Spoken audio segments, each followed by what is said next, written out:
When a neighbor discovered Tommy Kirk's lifeless body, his friend Paul Peterson took to social media to share the heartbreaking news. But that wasn't all. In his post, Peterson revealed a deeply tragic aspect of the actor's personal life. Tommy Kirk, once a shining star for Disney, had seemingly vanished from the spotlight. So, what led to his exit from the entertainment industry? From a young age, Tommy Kirk captivated audiences in some of Disney's most beloved films. Yet his sudden departure left fans puzzled. The truth was, Tommy harbored a secret that, once uncovered by Disney, caused them to distance themselves from him. Born on December 10, 1941 in Louisville, Kentucky, Tommy grew up with three brothers and a family struggling to make ends meet. In search of better job prospects, Tommy's family relocated to California, unaware of how drastically this move would change their lives. Tommy's older brother Joe had a passion for acting and took Tommy along to an audition at the Pasadena Playhouse. Although Joe didn't land the role he wanted, an unexpected twist occurred. Tommy got the part. This seemingly random event set the stage for Tommy's future. His first role at the Pasadena Playhouse was minor and unpaid, but it caught the attention of an agent in the audience from the Gertz agency, who quickly signed him. Before long, Tommy transitioned from stage to screen, embarking on a journey toward stardom. Tommy's first television role came in an episode of TV Reader's Digest titled The Last of the Old-Time Shooting Sheriffs. While Joe pursued a career in dentistry, Tommy was on the fast track to fame. It wasn't long before Disney noticed his talent and invited him to join the Mickey Mouse Club, which had just launched. He landed the role of Joe Hardy in a series based on the popular Hardy Boys books, and the show quickly became a hit. What set Tommy apart was his remarkable ability to cry on cue, a talent that Disney recognized and utilized in the film Old Yeller. In this heart-wrenching story, Tommy's character faces the gut-wrenching decision to shoot his beloved dog, who has contracted rabies. This scene not only marked a pivotal moment in cinematic history, but also became a cultural touchstone. Many viewers, even years later, recall the emotional impact of that moment as one of the most devastating experiences of their lives. The scene has since been referenced in various pop culture contexts, including Bill Murray's character in Stripes and an episode of Friends. Amid all the chaos, Old Yeller was poised to elevate Tommy's career to new heights. The film secured the 5th spot on the list of highest-grossing movies in 1957, much to Disney's delight. Tommy fondly recalls a moment in a Beverly Hills hotel when he bumped into Walt Disney himself. Filled with pride, he listened as Disney referred to him as his good luck charm. However, things took a turn for the worse when Tommy found himself in a tough spot. He later reflected on his time at Walt Disney Studios, mentioning that he had become too thin and frail for the studio's liking. Although they never explicitly stated it, Disney was unlikely to cast someone who appeared so unhealthy. Just when Tommy thought his luck had run out, an opportunity arose. In 1960, Disney was gearing up for a major project, and Tommy's slender frame turned out to be just what they needed. The film Swiss Family Robinson, which tells the story of a family shipwrecked on a deserted island, required a pristine tropical setting, and Tobago fit the bill perfectly. However, shooting in Tobago left Tommy feeling disoriented and homesick. Surprisingly, he wasn't missing his family. Instead, he found himself longing for the vibrant nightlife of California. Nevertheless, he persevered and completed the film. So, why wasn't he missing his family? It appeared that Hollywood had become his new family. After all, he had played Fred MacMurray's son multiple times. In 1962, they reunited for Bon Voyage, and Tommy began to see MacMurray as a father figure. Unfortunately, MacMurray wasn't interested in stepping into that role. When Tommy began to act out, MacMurray took him aside for a serious talk. Rather than a warm father-son exchange, MacMurray delivered what Tommy later described as the harshest reprimand of his life. Tommy thought he could find solace with his on-screen mother, Jane Wyman, in Bon Voyage. But that hope quickly faded. He found her quite unkind on set. While it could have been frustration over her status as an Academy Award-winning actress now playing a mother, Tommy believed he knew the real reason for her behavior. By the time of filming Bon Voyage, he had come to terms with his sexuality and suspected that Wyman was aware of it too, which led to her unkind treatment of him. Tommy faced a challenging situation. If he couldn't keep Disney happy, he risked losing his job. In 1962, Disney sent Tommy to Europe to work on Escapade in Florence, where he was paired with Annette Funicello. Rumors quickly circulated in the press that their relationship was more than just professional. While this speculation was far from the truth, it likely pleased Disney, as it kept Tommy's private life under wraps. Tommy was in a precarious position, as any slip could expose his secret. Regardless of his personal life, Disney had big plans for him, including a sequel to the film that shot him to fame. Old Yeller had been a massive success, so expectations were high for Savage Sam. Tommy reunited with his on-screen brother Kevin Corcoran, but something felt off. Before filming began, tragedy struck. Fred Gibson, who penned the screenplay for Savage Sam based on his own novel, had a personal crisis when his son discovered their beloved dog, which inspired the story, dead under horrific circumstances. To compound this heartbreak, Gibson's son later took his own life. With such a dark cloud hanging over production, Tommy faced the daunting task of trying to replicate the success of Old Yeller. Unfortunately, Savage Sam failed to resonate with critics and audiences alike, with one reviewer dismissing it as a dogged, listless effort. This marked Tommy's first major setback in Disney's eyes. Sadly, Tommy's troubles escalated with his next project, The Misadventures of Merlin Jones, also alongside Funicello. He found himself in hot water when news broke about his relationship with a 15-year-old boy. When the boy's mother learned of their affection at a public pool, she contacted Disney, putting Tommy in a precarious position. The gossip mill churned wildly, and Tommy sensed a shift in the studio's attitude toward him. The situation reached a breaking point when Walt Disney personally terminated Tommy's contract.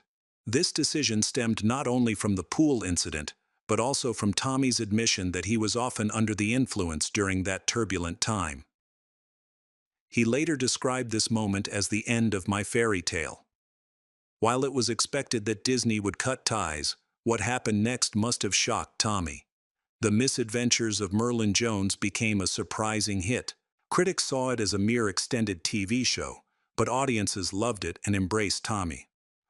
Walt Disney, who typically disliked sequels, was willing to make one for the sake of profit, but there was a hitch: Tommy had already been let go. Despite his dismissal, Tommy had a knack for turning low-budget films into box office successes, as evidenced by The Monkey's Uncle. However, Disney's refusal to accept Tommy for who he was meant that his time there had come to an end. Though Disney didn't make a public announcement about his firing, the reality was clear: Tommy needed to find new opportunities. He turned to American International Pictures, where he reunited with Funicello for a teen film titled Pajama Party. Little did he know, this project would lead him into a world of bikini adventures. During the 1960s, Americans were captivated by beach party films, and it seemed like Tommy was destined to star in nearly all of them. Titles like The Ghost in the Invisible Bikini, It's a Bikini World, and Catalina Caper showcased his appeal, drawing audiences and raking in profits for the studios. All Tommy needed to do was steer clear of trouble, but that proved to be a challenge. In 1964, while attending a Christmas party, police showed up and discovered that Tommy had marijuana in his possession. The situation escalated when they searched his car and found sedatives. This wasn't exactly the image of the all-American boy, and Tommy had some explaining to do. Although the district attorney's office dropped the marijuana charges, the sedatives remained a concern. Tommy's lawyer clarified that the pills were prescribed by his doctor, which was a relief, but the damage to his reputation was already done. Following the incident, Tommy lost his roles in 3 films: Wild Bikini, Beach Ball, and The Sons of Katie Elder. The last film was particularly disappointing. It starred John Wayne and could have marked a significant turning point in Tommy's career. Desperate for income, Tommy took on any role he could find. His manager was only focused on profits, so Tommy ended up in a series of forgettable films. Instead of using this time to reassess his career, Tommy made poor choices that ultimately led to a downward spiral. By the early 70s, he was struggling to find work and accepted a part in the low-budget film Blood of Ghastly Horror. Unfortunately, this film wasn't part of the Screen Actors Guild, which resulted in Tommy losing his SAG membership and making it even harder for him to secure roles in union productions. Realizing he had made a grave mistake, Tommy sought ways to cope, but his depression deepened and his drug use escalated into addiction. At one point, he nearly overdosed. With no acting offers coming in by 1973, Tommy found himself waiting tables just to get by. He attended acting classes at the Lee Strasberg Theater, but nothing seemed to change. He even worked as a chauffeur, often driving people who didn't recognize him as the star of Old Yeller. Hitting rock bottom, Tommy decided it was time to come clean. In a groundbreaking interview with John Marvin that year, he publicly acknowledged his sexuality, a risky move in an era when many Hollywood stars kept such matters private. Tommy knew this could spell the end of his career in Tinseltown, but he was ready to say goodbye to Hollywood. When Tommy stepped away from the spotlight, his film roles vanished completely. Seeking new opportunities, he turned to musical theater, returning to Kentucky to perform in productions like Hello, Dolly and Little Mary Sunshine. Gradually, film offers trickled back in, but they were far from the wholesome family films he was known for. In 1988, he took on a role in Streets of Death, a grim tale about two men making snuff films. As the only seasoned actor in the cast, his professionalism stood out. Reflecting on this experience, Tommy later described the film as a project born from good intentions. Unfortunately, his career seemed to stall, and as the new millennium approached, he found himself in a series of forgettable films. Titles like Billy Frankenstein and The Education of a Vampire likely don't ring a bell for many. There's a good reason for that. These were low-profile projects, and Tommy was desperately trying to stay relevant in the industry. Most people might feel disheartened by such a downturn, but Tommy remained resilient. In 1990, he candidly admitted to being broke. Yet, he maintained a positive outlook, launching a carpet cleaning business he proudly named Tommy Kirk's Carpet and Upholstery. He insisted he held no bitterness and lived without regrets, seemingly content to enjoy a quieter life. In 2006, Disney surprisingly chose to honor him as a Disney legend, seemingly forgetting their earlier split. Alongside co-stars like Tim Conine and Kevin Corcoran, who had played his brothers on screen, Tommy received this recognition. While one might think this honor would evoke mixed feelings, Tommy's reaction was unexpected.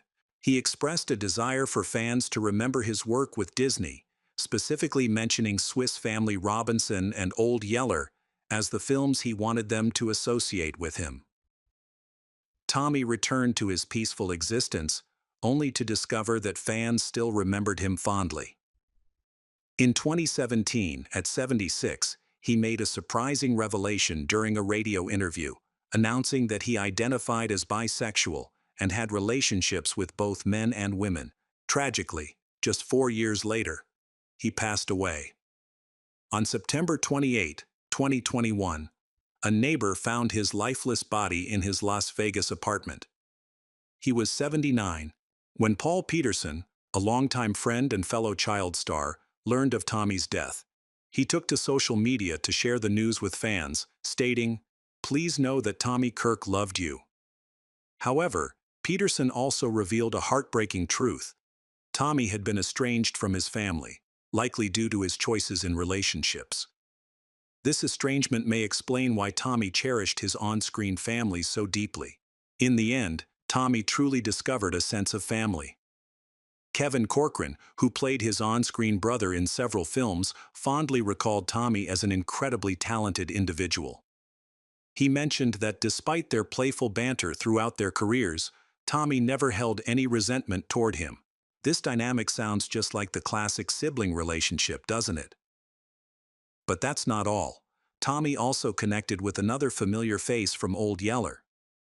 In 1994, he reunited with Beverly Washburn, who portrayed his neighbor in the film, at a convention. It had been years since they last met, but their friendship blossomed anew. It's heartwarming to see how Tommy found a kind of family through his most beloved movie.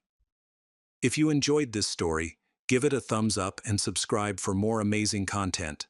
Thanks for tuning in, and we'll catch you in the next video.